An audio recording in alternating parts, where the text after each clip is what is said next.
Hello गाईस, आज आपण शिमला मिरचीची भाजी करणार आहोत, तेही बेसन वापरून। एक कढई घेतली आहे, गरम करायला ठेवली आहे। त्यामध्ये थोडंसं तेल टाकून घ्यायचं। मोहरी टाकायची, मोहरी मस्तपैकी तडतडू द्यायची। त्यानंतर थोडंसं जिरं टाकायचं। हे बघा, मोहरी तडतडली आहे, जिरं टाकून घ्यायचं। जिरं मोहरी टाकल्यानंतर तडतडल्यानंतर थोडासा कांदा टाकून थोडंसं परतून घ्यायचा।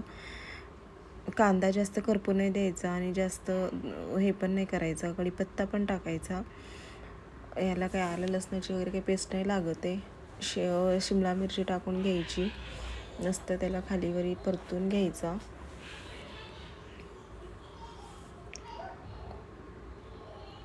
हे बघा, अशी परतून घ्यायची भाजी तेलामध्ये।